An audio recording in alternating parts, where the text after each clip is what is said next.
It's funny how many calls we'll get just from the general public sometimes that are just like, hey, I ate this. I think it made me sick. A lot of times people think that organic means, no pesticides, nothing at all. And that's not true. I think everybody's like walked through the grocery store and they've seen that like gluten-free label on something that has nothing to do with gluten. Yes. And they're like, well, yeah, no kidding. The spice industry is full of adulteration. Right. Last year, there was very, very, very high levels of lead found in applesauce. Really? So there was a, not good supplier who intentionally added lead chromate to cinnamon to boost the color. Wow. Learn something new on this show every time. Well, I should hope so.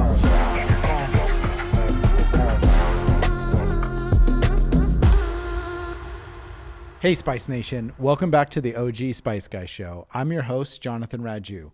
And today we're cracking open a topic that I think every single buyer should understand better: spice testing.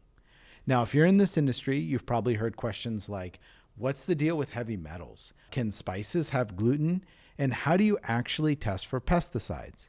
So to help us decode all of this, I brought on an expert, Alec Garcia from New Wave Scientific. His team runs advanced food safety testing for spices, herbs, and all sorts of ingredients. We'll actually get to Alec in just a second, but let me ask Rob a question first. Go Do you for it. think spices can have gluten? I would say no, that would be surprising. You would think, Yeah. right? But they certainly can. Okay. Yeah. So we'll talk a little bit with Alec. The expert on gluten and spices. Exactly. Where do you know gluten to come from? Wheat, Exactly. right? And so the fact that there's wheat in spices, or there's good, so we'll see. I'll give you a little preview. There's not wheat in spices. Okay. But spices can be known to contain gluten. Yeah. All right, good to know. And so people that eat gluten-free need to know if there's gluten absolutely. in their spices for Absolutely. sure. Yeah, it's important. So I'm excited about today. That's kind of a good industry topic. We're gonna tell the general public about how spices are tested. Is what you're saying? Yeah, it's a great topic. This is I've had long conversations with people who are in the industry. Normally it's somebody in procurement, a buyer. That's a lot of questions on how are spices tested. Yeah. Why is there gluten in spices? Just like you were saying. The pesticides thing is going to be what that's what we all hear about. I think that's going to be the majority of this episode is pesticides and chemicals. Yeah. All right. So I want to tell you a story. I've just been dying. It's probably been a 2-week story that I've been holding off. Okay. We haven't gotten to film. And so can I just jump right into Please this great do. story? This is more on the context of being a dad and being a baseball fan. Okay. Okay. So everybody knows we're big Dodger fans. Yes. Right. We got the bobbleheads in the background and Yeah. we're Dodger fans. Okay. Yeah. So my son Kieran's birthday is coming up, and he was doing his list of what he wants for his birthday. How old is he turning? He is turning 12. Okay. Okay. All right. And he needs a new Dodgers jersey. Oh, the love one he has is a little small on little him worn. now, Yeah. a little young. Yeah. Got it. And do you know who his favorite, who did he have on his jersey before? Mookie Betts. Yes. Yeah. Good call. That one I cheated on a little bit because the number one produced jersey is Mookie Betts. Okay. Yeah. Well, so I went with the law of statistics. That on was really smart. Mine is, it's because he's the little dude and Kieran's a little dude. And so like if little guys can be Mookie Betts, I will be too. Yeah. So it's time for a new jersey. He said, what do you think I'm going to get? And he was sitting there, and he and Avery were on the computer, like, what I'm going to ask for. And he's like, what do you think I did? And I'm like, oh, that's tough. Did you go with another Mookie because you're just a Mookie guy and you're going to keep going Mookie? Or is this your opportunity to go Shohei? I mean, Shohei's the best ever. And I'm sitting there thinking, who would he pick? And then I thought, you know what? He might go rogue and go Kike. Oh, okay. Right? And then he goes, well, I just thought I should get the best left-handed pitcher in Dodger history. And I'm telling you, he got a Kershaw. And I started to tear up. Right? Fantastic. My 12-year-old son is realizing that he's retired. Yeah. And that he's the best. Yeah. And that he'll be an icon for not just his generation, my generation. Yeah. I was so proud of that kid. Yeah. He said Kershaw. Yeah. Have you guys been able to see him pitch live? Oh, yeah. Oh, I sit there with my son now who's 17. Yep. But, I mean, we've been going to Dodger Stadium for over 10 years together. And I say, do you realize how important this is and how special this is that we are sitting here watching the greatest baseball player of all time. Yeah. Of all time. Shohei Ohtani. I Like know. we're watching him pitch and hit live. I know. He made the right choice. Kershaw. A little ode to Kershaw. All right. So I just wanted to get that story off. And I maybe love that. our audience realizes and will hear that this show isn't just about spices. Yeah. It's about a family business. Yeah. It's about dads and baseball and all the stuff. And I'm excited to meet Alec. So we should bring him on. Let's bring Alec onto the and show. talk to him about baseball. I mean, about Hey, Alec, how's it going?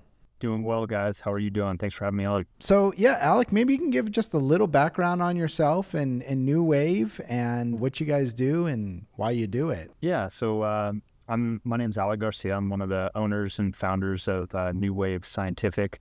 We're a analytical testing laboratory, ISO 17025 accredited, and basically we're a third-party testing laboratory helping manufacturers, spice companies such as yourselves, nutraceutical, dietary supplement, food manufacturers, ensuring safe, consistent product is put out on the shelves for consumers. So we're really kind of a quality extension of a lot of our clients' facilities, helping them with everything from microbial contaminants, heavy metals, pesticides, residual solvents, sometimes label claims, active ingredients. So really full gamut of testing services that we kind of tailor to the particular facility and clients' needs depending on what their end goal is. All right. Well, appreciate the background. Should we jump into it? I got questions already. You're just saying this guy is the guy that if you just got in a big thing of spices, of parsley from wherever it comes from, and you need to know if it's got bad stuff in it or not, right? Is that the first time you get a chance to test it? This is actually a good question. So we'll kind of walk you through the process. So when High Quality Organics is buying, let's go to your parsley example. A full container of parsley is about 20,000 pounds. We would call that a lot. Not a lot like you would call it, but a lot, a lot number. A lot of parsley. Exactly. When we get a lot of parsley, we get a pre-ship sample from origin. So our supplier in the case of parsley is going to come out of Egypt. We would get probably 1 pound pre-ship sample that is from that particular lot of parsley that we're planning on purchasing. And we're going to analyze it. So we are going to look at it for color, for taste, for flavor, for aroma. We're then going to take a sample of that and we're going to send it over to Alec at New Wave, and we're going to say, we want you to perform full analysis. So that's everything that we're going to see on a certificate of analysis. That's going to start with E. coli and Salmonella, right? Those are the two pathogens that we test for. And then everything underneath on microbiological data. So that's TPC, total plate count, yeast, mold, coliforms, and then you're going to see other things like heavy metals. We're going to test it for pesticides. We're going to test it for sometimes allergens, like a peanut residue. We're going to test it for gluten. So Alec and his team are going to test that material and give us a laboratory report. And we have limits, right? So if everything is under the limits that we're looking for, we give the thumbs up to our supplier and they ship the product. Awesome. So then product, takes about 2 months from Egypt to get to us. When we get it, we're going to go through it again and do some confirmatory testing, make sure it is in fact what was originally presented to us. And then and only then do we accept it in. So Alec is the guy that you call to do that. He's the guy. One of the hot topics, Alec, and I'm sure you've seen this with your customers, is heavy metals. It's not a new topic, but it's certainly, front and center. So, a metal is, I think on the heavy metal side, there's really 4 that we're concerned with: lead, arsenic, mercury, and cadmium. Can you talk to us a little bit about how would one or several of those heavy metals end up in our spices? Heavy metals definitely a hot topic, I think, right now. And you see, different national requirements. I think you guys being in California have their own strict requirements with like Prop 65. So definitely things that manufacturers and importers are looking at to ensure compliance. Heavy metals get into samples a couple different ways. The easiest and most standard way is through the soil or the grow media that these things are produced in. There can be lead in soil, there can be cadmium, there can be arsenic, there can be mercury. So it really can be regional based on where these particular crops or spices are being grown and shipped from, and what was used in that field prior to what they planted. So all of those things can add to the accumulation of metals in a plant or a spice. And a lot of times plants are really good at pulling or leaching those metals out of the soil. So that's probably the number one way that stuff gets into, our end products or natural products like that. The other way too is obviously like water. And I think people think of that a little bit. You can have heavy metals in your actual water that you're using to fertigate your fields with. So depending on where it's coming from, what was used in that field prior to what they planted. So all of those things can add to the accumulation of metals in a plant or a spice. And a lot of times plants are really good at pulling or leaching those metals out of the soil. So that's probably the number one way that stuff gets into, our end products or natural products like that.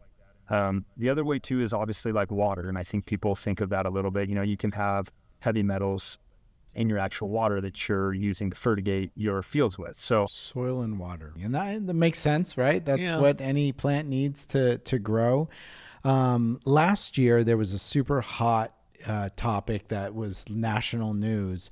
Very, very, very high levels of lead found in applesauce. Really? And that was especially concerning because, right, who eats applesauce? Kids, babies, right? So smaller bodies, smaller weights, right? They're more susceptible.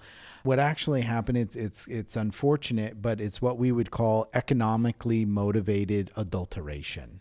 So there was a, not good supplier who intentionally added lead chromate to cinnamon to boost the color and to make it look, this deeper, richer color. And I don't know if it had anything to do necessarily with weight. Sometimes that happens also. Wow. Pretty crummy thing to do. And obviously, right, baby food is heavily scrutinized and tested, and it was caught, and there was a national recall.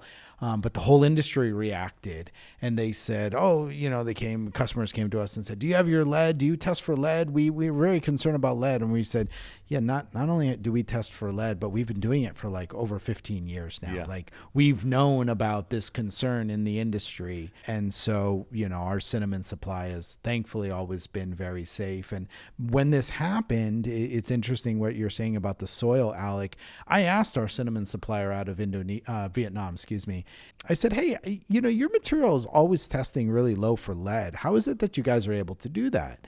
And they said, we test the soil of the cinnamon groves, right? Cinnamon, as we learned in our last episode, is the outer bark of a tree. So it's not something that's planted and harvested every year. You have these trees that are growing for decades. Yeah. And it's where they choose, the different regions of Vietnam. And they're testing the soil and making sure, okay, these levels are acceptable. And then we're going to harvest from these particular trees and groves. Alec, have you had a big one before? Yeah, I think you brought up some good points right here. And so typically, we will find lead in products or raw materials sometimes. That's kind of where we hope to find it if they're testing for it, because typically that gives the facility a little time to adjust, not formulate, go back to their supplier and kind of troubleshoot. When we've seen it in final product, typically that's a little more painful and challenging. At that point you hope that it hasn't shipped or it's not on a truck or on a shelf somewhere. But, we work with our clients pretty closely to get them that information so that they can, make those decisions, pull product or hold product accordingly to the results that we find. And I think one of the things that Jonathan said that's actually a pretty good point, like what I talked about more the natural occurring ways that you find metal and stuff, which is not necessarily the nefarious way that they can end up in product. Yeah. So I think the soil and water is typically, it's not intentional, but it happens based on, just the nature of the grow process. Sure. Whereas you will see people that, add or cut or try and, bolster the size of the lot by using maybe, some alternatives to what that natural product is. And Jonathan's point is an excellent one, that's how a lot of times these things end up in our food. It's not that it's necessarily there naturally.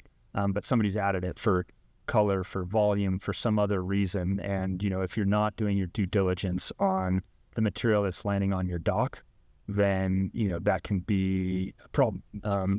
So I think definitely good to be diligent in that sense. And I think you mentioned a pretty interesting piece on the soil testing. And we actually do soil analysis as well for, some cultivators here in the U.S. because what you'll find is certain products are better or certain plants are better at pulling metals out of the soil, right? So we've got certain groups that, if they're going to plant leafy greens or something like that, they'll do soil tests in those fields prior to planting to make sure that they don't have high levels prior to going into the ground.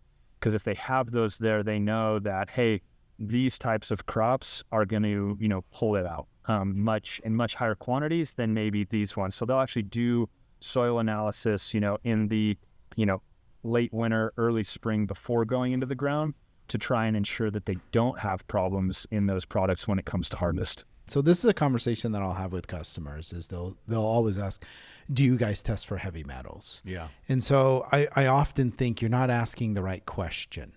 The right question is testing for heavy metals is easy, right? You get a sample, you send it to Alec, he charges you money and he tests it. The real question that you're asking is, what does your supply chain do with regards to heavy metals? What kind of pre-planting planning is happening at the supplier level? Yeah.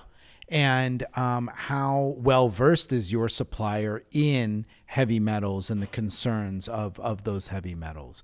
Because you can imagine something like a parsley, your earlier example, versus turmeric. Turmeric grows in the ground, right? Garlic, onion grow in the ground. So as you can imagine, they're going to absorb a lot more than something that's growing above the ground. I didn't know that turmeric grew in the ground. Yeah. Turmeric's a rhizome, just like ginger. It grows beneath the level of the soil, like a potato. Learn something new on this show. Well, I should hope so. So yeah, heavy metals are, it's a hot topic, especially California, New York, right? They're certainly very strict standards. Here living in Los Angeles, we see Prop 65 warnings all over the place.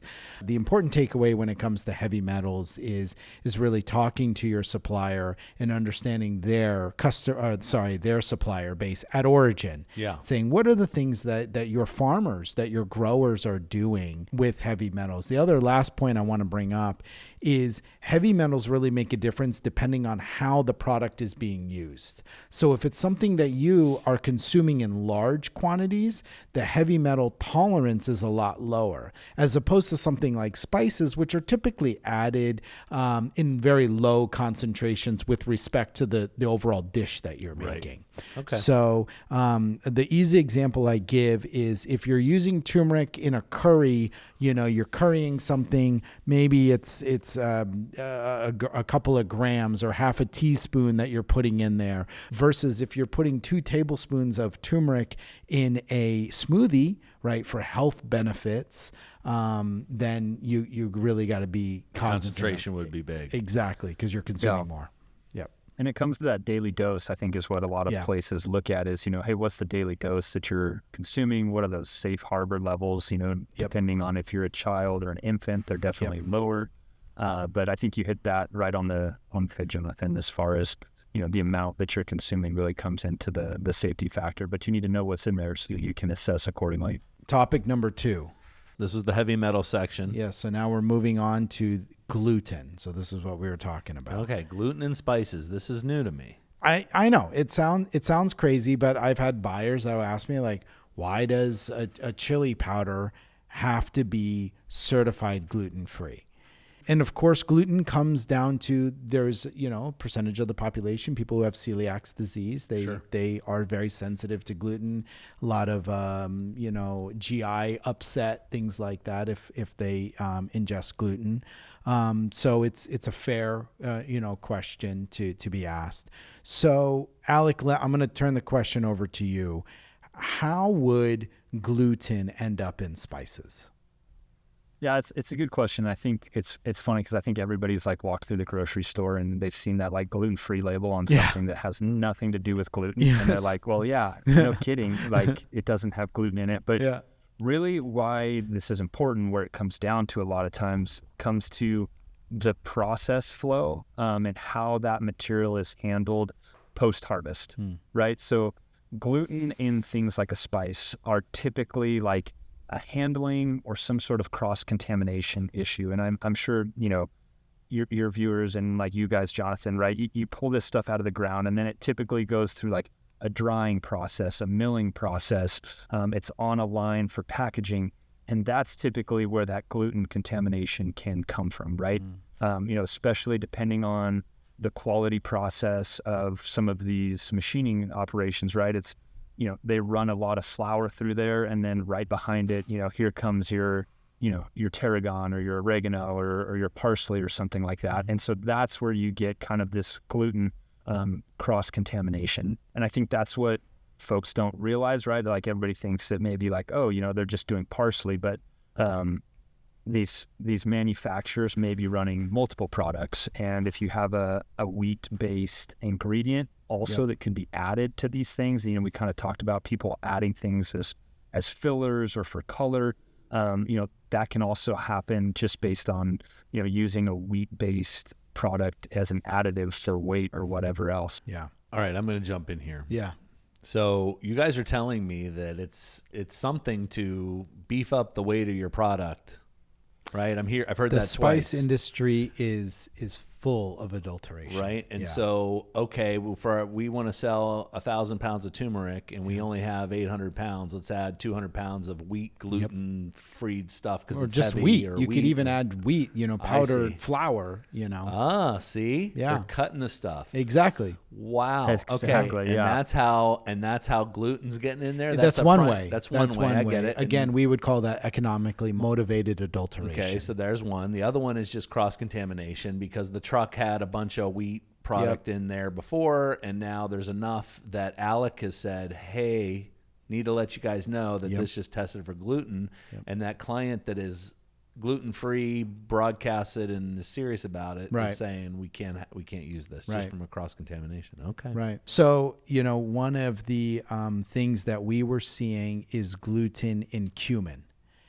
And so, we knew it was a cross-contamination at origin, and oftentimes happens at the processing facility. Yeah. And so we really started tracing it back in both regions of India as well as Turkey. Two regions that grow both wheat and cumin. And so I was speaking with the suppliers and really trying to understand how and why is the cumin becoming contaminated with wheat, with gluten, they said the growing regions for both of these products require the same conditions. Warm, dry, arid environments. Yep. Cumin and wheat grow really, really well. So it makes sense that if you're a farmer, right, you're going to try to grow as many crops as you can so you can make as much money as you can. Sure. And so they will grow cumin and wheat. I don't know about the same time. I won't make that claim. But here's the kicker: it's the processing facilities. Yeah. So the facilities, right, during wheat harvest, they're harvesting the wheat, they're packaging it, they're using the same maybe large bags, super sacks, things like that to transport the wheat in. And then they're oftentimes recycling those bags and boxes and things like that and transporting cumin. And it really comes down to it's this chain of communication, right? Where a company like High Quality Organics has to work with the supplier has to work with the farmer and say, yeah, you can't do that. Yeah. Right. Here's the reason why, and educate, give them support, give them tools, and to say, hey, if you need, fresh boxes, HQO will provide you with fresh, clean packaging every single time. So you don't have to worry about trying to cut corners, things like that. This is a good topic for me because I don't think people understand how many people touch the stuff before it gets to them, right? You're just saying, hey, every stop along the way can be contaminants. And so it's your job though, as the seller, in the end to the retail people, that it's clean. It's clean. Right? Yep. And this leads us to what is probably the most popular contamination, I would think, is pesticides. Pesticides. Very, very big subject. So I think it's probably the most misunderstood. Okay. So, Alec, I wanna talk to you. I don't know if this is a pet peeve of yours. It's a pet peeve of mine. The term pesticides. I think we need to clear that up because it's used as an umbrella term, but I really think it's a misnomer. So can you kind of get us into that between, pesticides, herbicides, insecticides, fungicides, fertilizers? I mean, yeah. So what's the difference? They all sound the same to me. No, and I think basically what you've said is exactly right. We use this catch-all phrase for, pesticides. Is it tested for pesticides? Yep. I can't tell you how many times we've had people ask me like, hey, can you do a pesticide, screen? Yep. It's like, definitely, but the list of pesticides, and I'm using that term in this same sense right now, right? The herbicides, insecticides, fungicides, fertilizers, all of these things that incorporate what we call pesticides is enormous, thousands and thousands of potential analytes, right? So people ask for, hey, can you do a pesticide analyze? It's like, yeah, we can run it, but we have a set list that we look for, and it's not CSI Miami, where we just drop something into the instrument and it can tell us everything under the sun, right? We have to have analytical standards. We have to have a list of compounds that we're looking for in order to have an accurate detection level. So pesticides is the catch-all term that refers to, like you said, herbicides, which are used for like weed mitigation, insecticides that are used for, bugs and things like that would be present in the grow cycle of these plants. And then also fungicides, right? Molds, funguses, things like that can grow. Each plant or crop may have different challenges based on what it's susceptible to, where it's being grown, etc. So it's a pretty wide topic. Now, not everything that we categorize as a pesticide is necessarily a bad thing. Mm-hmm. There's a lot of, I'd say naturally occurring things. They talk about neem oils. They talk about other compounds that are on, like a 25B exempt list that growers can utilize, right, in the growing process, apply to the plants or whatnot, that don't categorize as quote unquote pesticides that are detrimental or harmful to the end consumer. Yeah. So really understanding that difference and understanding what the regulatory requirements are where you're selling to per se. And I think that's something, we test here at New Wave based on the NOP, which is the National Organics Program, the USDA's list of pesticides. If you're exporting products into Europe or Canada or Japan, there might be a slightly different list of endpoints that they're looking for. Now, that's because what those regions may be used to seeing or what they may use. So it's really hard to have a one-size-fits-all pesticide screen. The NOP panel that we screen for is around 200 compounds. We run it across two different instrument types, LC, MSMS, GC, MSMS. And so we really kind of tailor that based on the U.S. National Organics Program.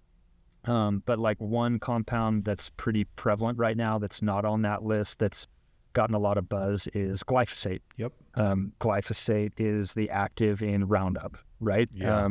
So it's an herbicide. It's not on that list of, the NOP panel, but something that a lot of groups have been asking for additional testing on, if that makes sense. Yep. Yep. So I think, Alec, you touched on a lot of topics there. I want to go back to a few. So the first one is the panels. Okay. This is really important. So there are, depending on the laboratory that you use, there is a wide variety of panels that laboratory can test for. Okay. So they don't, it's not like he said CSI Miami where you put in the sample and it will spit out everything that's in it. Okay. You have to be intentionally looking for said compound. Got it. So Alec was mentioning that they're going, their panel is about 200 different compounds. So that's what they're specifically looking for. If you don't look for it, you can't find it. Got it. So I think that's point number one. Point number two is again, this umbrella term of pesticides really incorporates a lot of different chemicals that are used to kill, right? Side means to kill different things, whether it's a pesticide. So we're trying to kill. The most easy example I can give is think of, when you're growing your tomatoes at home and then you're noticing that there's a little caterpillar that maybe comes eating your leaves, right? Which can ultimately affect your crop. A fungicide, so you can have a fungus that will come in and it can wipe out an entire crop. Yeah. So there are natural alternatives to the chemically synthesized versions that organic farmers can and do use to help control these concerns with the crops. Okay. So a lot of times people think that organic means, no pesticides, nothing at all, and that's not true. There's no synthetic fertilizers, insecticides, herbicides, things like that, that are allowed in organics. But there are natural versions, and probably the most popular one is neem oil. That is a neem plant. You can extract the oil from it, and the oil has properties that keep pests away, funguses, things like that. And it's all natural. Do these pesticides have taste to them? I don't think so. All right. I'd say the limits are so low typically on this stuff. We're looking at parts per million or parts per billion level of these analytes, So, not likely that you're going to taste them. Yeah. And I think that's obviously the concern and why you test for them, right? Because it's not like a moldy strawberry that you get at, Costco. It's something that was applied and just has residual pesticide levels in there. Yeah. All right. So the other number one question then is, how do they get there? So you test for pesticides and there's pesticides, or you're above the limit. So how do they get there? Excellent question. Alec, maybe you talk about it, and then I have a real world example. All right. Yeah. I'll give you my 2 cents, and I'll try and wear both hats on this, right? So obviously the first way, and not necessarily nefarious, but you apply them, right? You spray, everybody's seen crop dusters, they've seen guys in trucks spraying around fields, etc. So a lot of these things have label claims, right? You can use them, you can apply them. They have set half-lives in theory, where if you apply them in this and they stay out, they should be low or like non-detectable by the time we see them. But again, not everything is always applied correctly. Some folks aren't going for organic, right? So they apply it just to bolster the crop. So I think that's the number one way you see them in there is, hey, they use the pesticides, they've applied it for some reason, and that's why it's in there. I think the second reason that we see it, and it kind of goes into some of the stuff we've talked about, like with gluten, is like a cross-contamination, an overspray. You're an organic farm maybe that's located next door to a non-organic farm, and the crop duster comes over and, hey, he oversprays on your field a little bit, right? So now you've harvested, that goes into your bulk lot of material, and when it gets sent to us for testing, it's like, hey, we see this insecticide or this herbicide that was applied, not necessarily by that farmer, but in the general region, and just based on wind drift or whatnot, it ends up on the final plant. So I think that's one way. What we've also seen, and I don't know if this is the example that you ever seen, Jonathan, but, it can be in the soil. There's some of these like legacy pesticides sometimes that were applied, and their half-life is just so long that, you put something in ground that has not been cultivated before, and a pesticide in some cases, like DEET and all this stuff that, hasn't been applied in years, but it's still available in the soil for that plant to uptake. So I'd say in my experience, those are kind of the 3 ways that we typically find them. Interested on kind of what your real world experience has been, Jonathan. Me too. Yeah. So I think to your last point that it's in the soil, and this is where I constantly am working with customers, and trying to educate. And I learned a lot of this from my dad, Dr. Spice. And it's the soil. The soil is the most important thing. And that's why I love organics, because organics focuses more on what are you putting into the soil. more compost, more energy, more carbon, more nitrogen into the soil. Take care of the soil and you will have a bountiful crop. Yeah. And so with farms that are getting certified organic for the first time, there is a 3-year conversion period that if they're using a plot of land that has been farmed conventionally, AKA with all these, chemicals and whatnot, they have to farm organically for 3 years, 3 crop cycles. And then on the 4th year, can that farm be tested and certified organic? So think of it as kind of that flushing Can't even test it until the 4th year. It won't be certified organic. They won't give you the certification until after 3 years. So the soil is so important. So, and that's why these farmers who are farming generationally organically, that farm is so sacred and it's passed down from family generation to generation because the soil has been so well taken care of. Very cool. Yeah. So my example, I thought this was really interesting and very appropriate today. Alec, I'm sure you're going to agree with me, is on pesticides on paprika out of China. Okay. Big concern right now in the industry. So as you know from our chili episode, paprika is a chili. Yep. It's planted in the early spring. It's grown throughout the summer months, harvested in the fall, and usually shippable around this time, end of year, November, December. Yep. And so the Chinese paprika crop essentially went offline last year. And the reason being is it was grown organically, but it was testing high for pesticides. And here's a really important part that I want to really emphasize is the amount of work and risk that the organic farmer has to go through. Sure. So here he is planting, and chili is a very long crop, right? You're talking start to finish 6-8 months. Wow. Okay. You're investing in this crop literally, and you're farming it organically. At the end, it's then dehydrated. I think this is a really important point, especially in the industry that high quality organics is in, is because everything we do is dehydrated. So when you dehydrate something, you concentrate it, right? So you're driving off all the moisture, you're concentrating. So if there were trace amounts of pesticides, when you dehydrate it, you're amplifying that, right? And then even still to Alec's point is it has to test at less than 0.01 parts per million. So tiny fragments. And so you're really ensuring that the material is truly pure. And so in the case of the Chinese paprika, what was happening is now, as technology evolves, it's not always a good thing.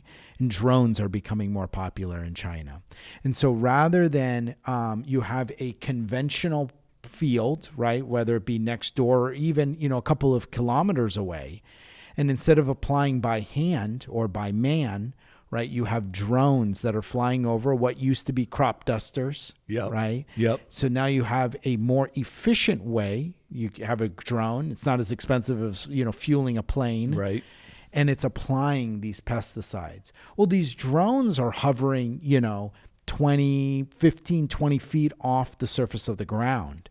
So when that wind kicks up, you have what we call drift. And that drift can carry for miles and miles. It was kind of like, here in LA when we had the Eaton Canyon, the fires, right, that went through. And there were statistics that were saying an ember can be carried for miles away. Same thing with a pesticide or a chemical, is it can be carried for miles. Now it lands, unbeknownst to the farmer, on their organic crop. They're farming it, harvesting it, dehydrating it, processing it, cutting it, testing it. It's testing high for pesticides. Well, now that entire crop, and you're talking, hundreds of thousands of pounds that was farmed organically, they now cannot sell as organic.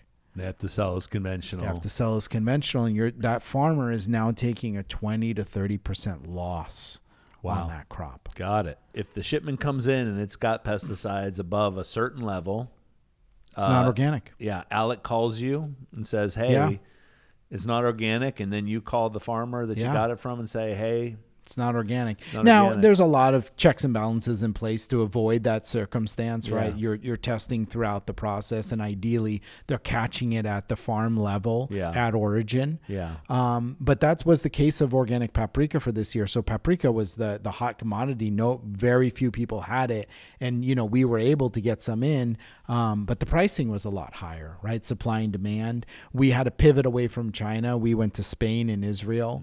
So normally you can sell paprika on a on a commercial scale, $3-4 a pound. You're now seeing prices that are double that, and buyers are saying, what the heck's going on? And so these are all the nuances that go into this industry. Identifying it at origin through lab testing is a huge thing for the manufacturer, because the last thing you want to do, like what Jonathan just said, is you buy a bunch of this, you import it as organic, and then you get it on the dock and formulate, or you've already gone through all the import, and you find out that you have an issue then, right? So, and to Jonathan's point, it's not always because you have a bad supplier or a bad vendor, right? Like, they could be a great partner, well vetted, and nothing that they've done, but just based on the wind drift that year and who applied what next door to them, you have an issue. So I think doing your due diligence on front end really can save a lot of headaches down the line. And so we see a lot of that where folks are, testing at origin or sending samples in from origin for assurance before deciding to purchase or input, just so you don't get, stuck with 100,000 pounds of something that's, not organic or non-sellable. Back in the day, the way that we used to do it was we would test once per crop year. So, in the case of the paprika, right, it's a single, sole harvest. We would test once, and then we would allow the supplier to ship us multiple shipments from that same lot of material. Okay. Now, because of the focus that's being put on this, especially in the organic industry, we are testing every single lot that we bring in. So every container that comes in has a passing pesticide result.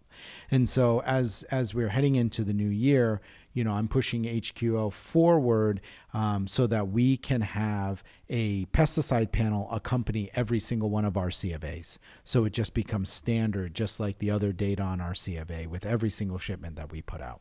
There's no requirement for some folks to test, so I think there's probably some smaller groups that do very little.